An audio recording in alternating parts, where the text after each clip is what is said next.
السلام عليكم ورحمة الله وبركاته، ازيكم عاملين ايه؟ يا رب تكونوا بألف خير. بصوا بقى النهارده جايه لكم فيديو جديد من قبل الفجر كده، كان لسه الفجر ما اتدنش، فقلت بقى ايه اقوم اشوف اللي ورايا قبل ما الفجر يدن كده ونصلي الفجر وبعد كده نبقى ننام. فالصراحة عشان الفجر ما يفوتنيش وكمان عشان ورايا حاجات كتير قوي، الحمد لله يعتبر كل حاجة في مكانها، فاضل بس التنظيف والفرش، وده ما كانش حاجة سهلة قوي، وانا هقول لكم ليه هي مش سهلة وايه اللي حصل معايا وانا بنقل. المهم بقى ان انا قلت هجيب السبت ده هنا عشان الم فيه هدوم الولاد، عشان انا ناويه الا الم واطبقه على طول عشان ما انعاش همه بقى لما ادخله تاني.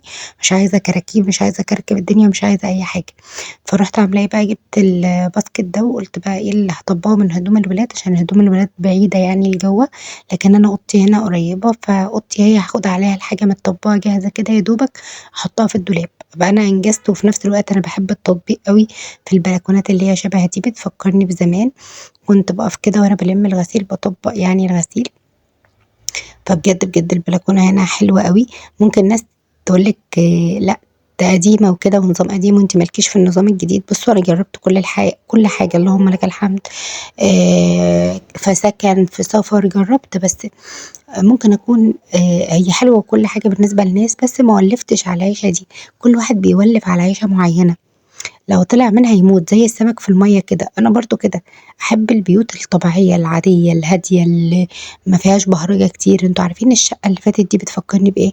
بتفكّرني بالست أو بالبنت اللي حاطة اللي هي مثلًا إيه، مش هو كل الستات حلوين، يعني ما فيش واحدة وحشة، بس اللي هو إيه، اللي هي مثلًا إيه، عادية بس حطِّت مكياج over وكده، وبعدين جيت مسحت الmakeup ده شكلها اتغيّر 180 درجة، هو كده، اللي هو امسح مكياج صاحبتك يطلع رفعت ابن عمتك. هو الشقة اللي فاتت دي كده، مليانة بهرجة ومليانة ألوان ومليانة زواق على الفاضي، ما فيش إحساس بالأمان ولا بالراحة ولا بالاستقرار ولا بأي حاجة.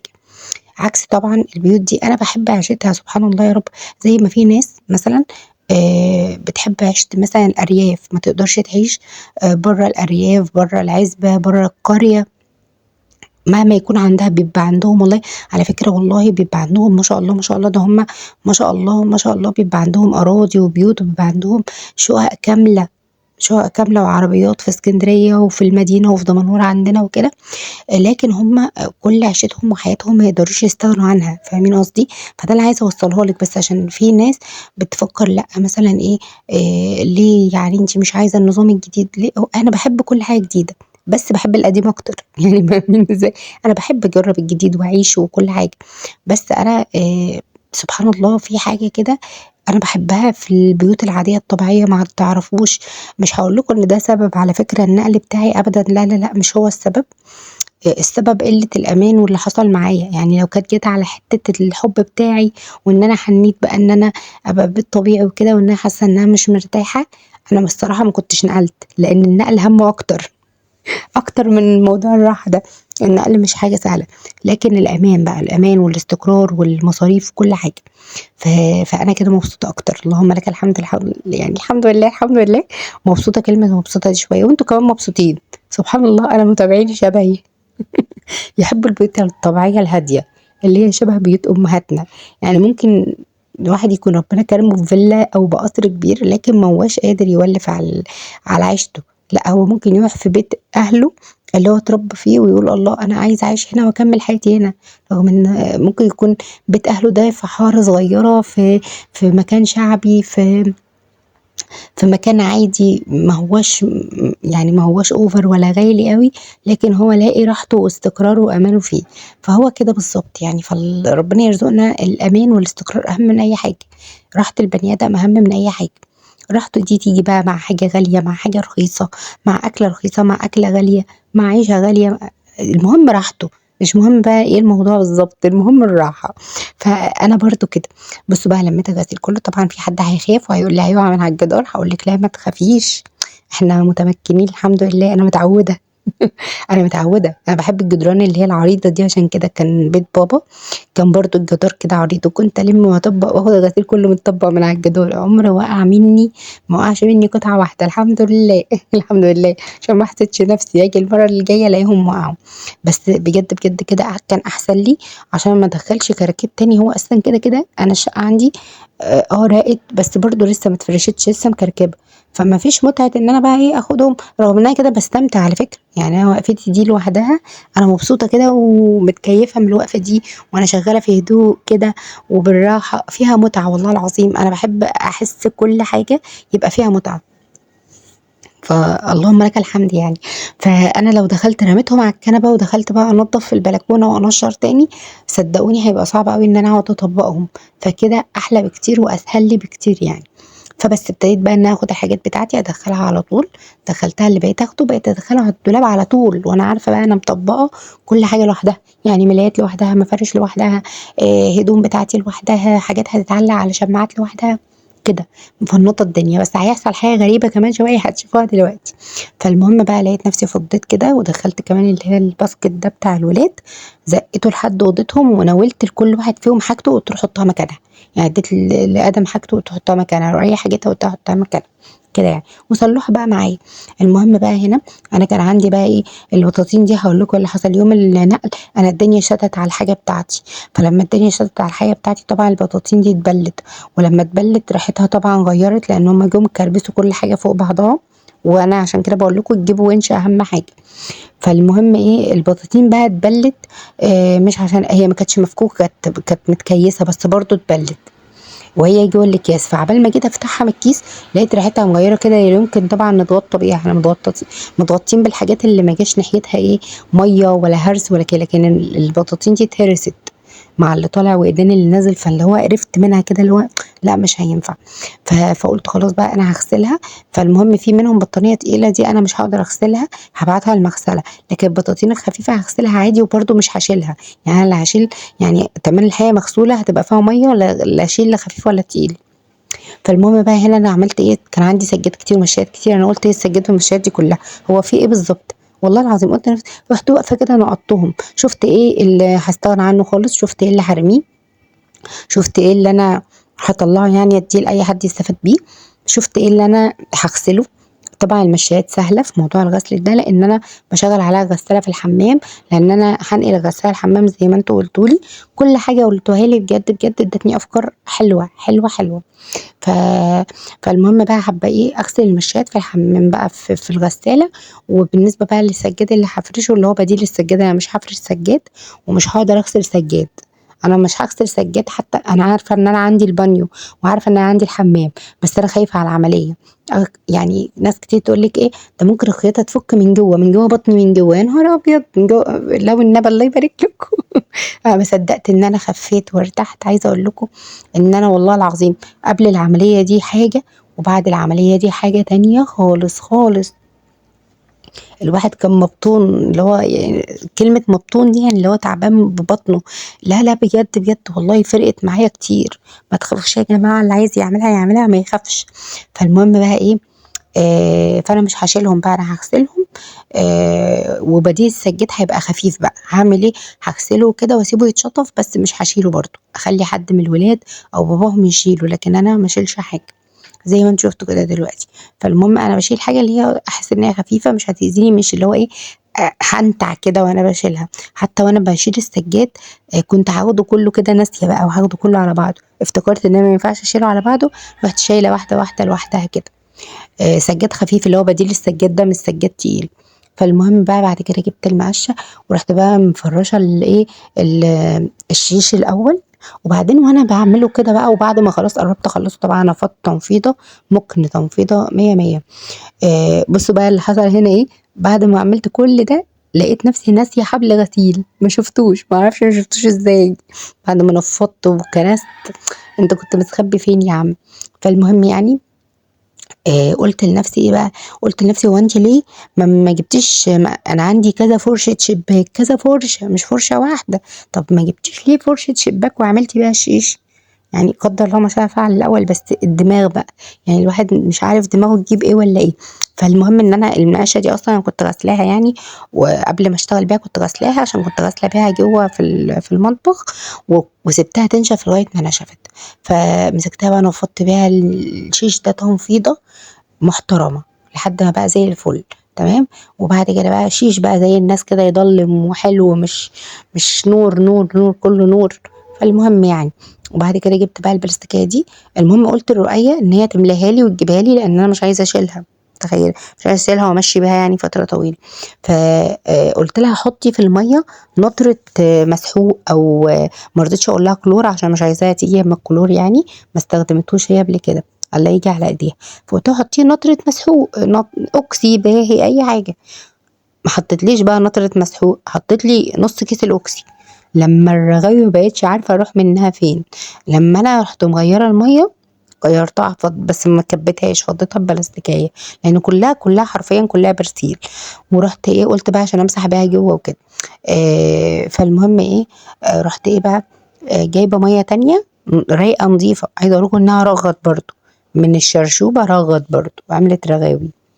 فبجد فظيعة. وبعدين ايه، فاقول لها هي دي النطرة، انا قلت لك نطرة مسحوق، انت حطيتي كيس المسحوق كله. تقول لي ما انا مش فاهمة يعني ايه نطرة.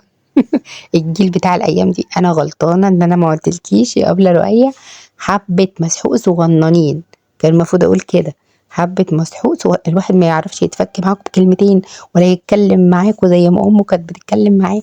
انا امي كانت بتقول لي كده وكنت بفهم، هما ليه مش بيفهموا؟ من غير على فكرة ما تفهمنا، يعني هي ما مسكتنيش قالت لي معنى نطرة ايه، لكن انا استشفيت من نفسي يعني ان هي نطرة يعني دي حبة صغيرة كده، ها، يعني حبة. فالمهم يعني كنت راخدها برضو لان هي كانت صاحيه بتذاكر، وحتى هي دخلت قالت لي شلت لي المشات كلها تمام، حطيتها لي هناك عند الحمام عشان تتغسل.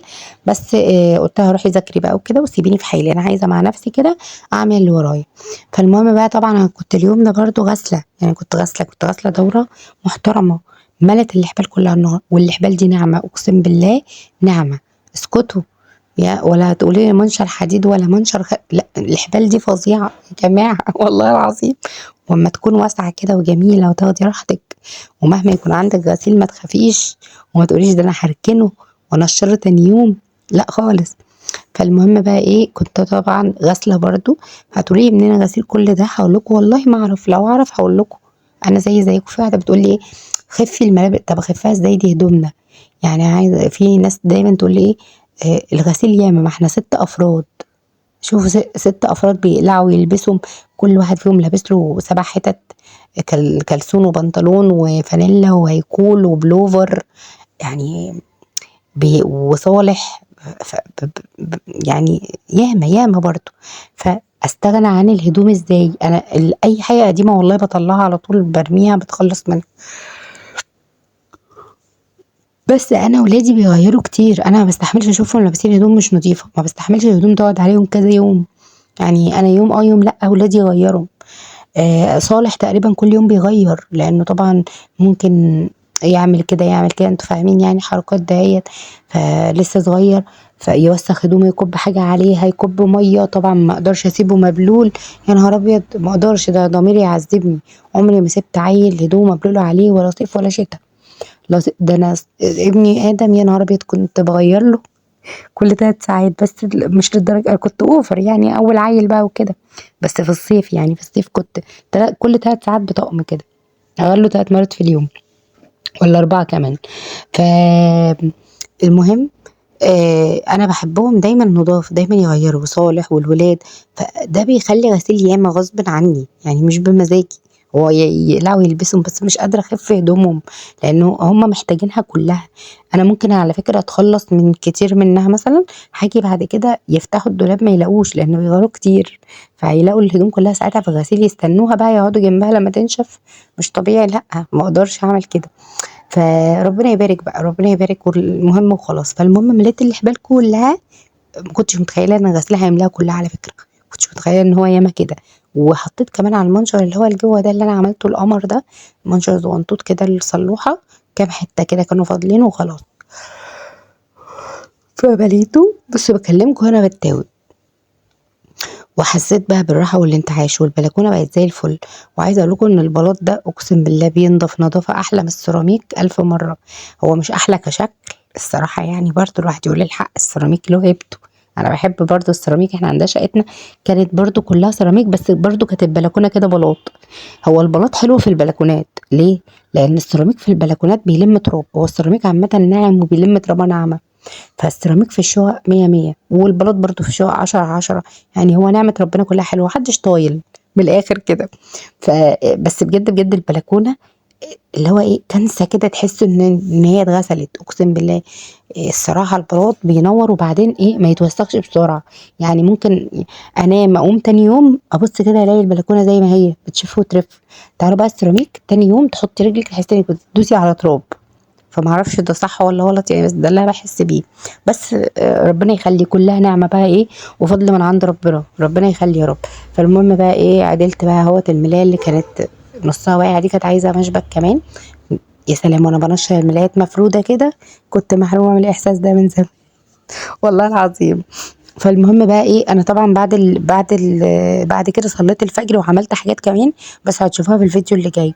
وقمت بقى دلوقتي دخلت على المطبخ. لا، الفيديو ده اللي انتوا بتشوفوه ده كان تاني يوم بقى ايه، اخر النهار لما طلعت وجيت. جبت بقى اللي هي الايه، بتاع ده. جبت صفايه للحوض. يعني انا ما عنديش صفايه فوق الحوض، فانا مش عارفه اجيب صفايه كمان فوق الحوض ولا لا، بس انا جبت الصفايه. وجبت كرسي حمام عشان انا محتاجاه، اللي هو الكرسي بقى الزغنطوط ده. وقلت بقى هنا ايه، هحضر بقى الايه اللي هو الغدا للولاد. طبعا انا يعني الصبح كنت عامله لهم برضه، هتشوفوه تاني يوم الصبح، كنت عامله لهم شعريه بسكر. طبعا ما باكلش الكلام ده خالص. اعمل لهم شعريه، اعمل لهم فول وطعميه، اكل انا زبادي، اكل انا بيضه. كذلك برضه عملت لهم الغدا ده، بس خدت حبه منين، اخدت حبة بس من طبيخ البطاطس، وجنبهم طبق سلطة، وده كان غدايا. برضو الفطار يعني كنت عاملة لهم النهاردة شعرية بسكر على الفطار، او مثلا بجيب لهم فول وطعمية اي حاجة. مثلا انا باكل بيضتين مسلوقين، او بيضه مسلوقه، او ربع رغيف، او باكل زبدايه. انا كنت جايبه الشعريه، اكلت انا ايه زبدايه.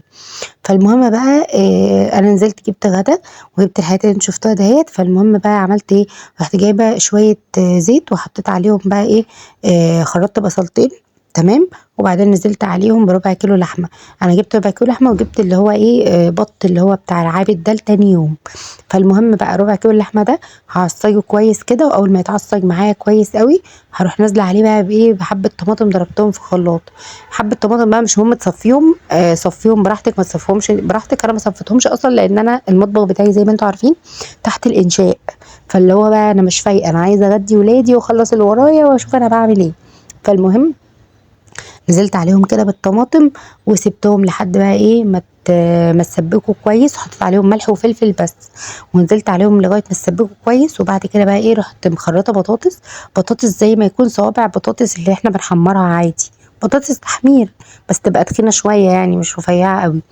وبعد كده بقى ايه رحت نازله بيها فين، في الدمعه بتاعه اللحمه.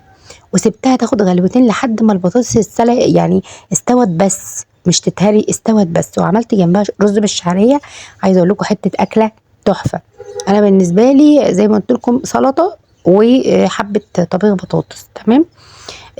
فبجد بجد اكله تحفه، جربوها ان شاء الله والله مش هتندموا. وبربع كيلو لحمه، جيبي بصي اللحمه اللي تعجبك، قطعيها اللي تعجبك وقطعيها، وخلي فيها كمان، حطي عليها كمان نسبه دهن لو انت مش عايزه تستخدمي اي زيوت او سمنه. وشوحي بس، وانزلي عليها بقى، انزلي عليها بقى بالطماطم بتاعتك مصفيه. بصي كده هتعجبك، هي الاكله دي هتعجبك. وبسيطه وموفره، واسمها طبيخ، فاهمين قصدي. وجميله والله العظيم. والبوتاجاز عندي عايز يدعك انا عارفه، بس معلش احنا شغالين اهو. فالمهم بقى جبت شويه الطماطم اللي ورايا دول اللي انتوا شايفينهم. شويه الطماطم دول الخمسة كيلو ب20 جنيه. انا بقالي طبعا فتره ما بنزلش السوق، مش عارفه اسعار. فلقيت الطماطم حلوه كده، قلت اجيب حبه ارميهم لي بقى في الايه، في الفريزر، ما تنش قاعده كده. فجبت، وعايزه اجيب فراوله ان شاء الله ان شاء الله ان شاء الله يا رب، ان شاء الله نعمل كل حاجه مع بعض. فجبت حبه الطماطم دول وقلت بس اخلص اللي ورايا وامسكهم على طول ايه، على طول هي غسله وهعبي على طول واحط في الفريزر تمام، مش هخدع ولا حاجه. بس وحطيت بقى لكل واحد، انا بحب احط الرز في طبق والطبيخ برضو لكل واحد طبق من اللي هم دول لكل واحد بوله، بحيث ان ما حدش يحط معلقته في طبق حد وكده، يعني ايه كده، يعني انا بحب كده كل واحد يبقى ليه طبق من ده وطبق من ده، بس قاعدين مع بعض كلنا. فغرفت لهم بقى كده، والفيديو بقى اللي جاي باذن الله بصوا دمار كده هيعجبكم بجد، كل الافكار اللي فيها هتعجبكم وهيشجعكم جدا. ما تنسوش بس تتفرجوا عليه، وما تنسوش لو وصلتوا لحد هنا في الفيديو تحطوا لي لايك، ولو ما وصلتوش برضه حطوا لي لايك، انا محتاجه اللايك يا جماعه، معلش هستلفوا منكم النهارده. ويلا بقى اقول لكم باي.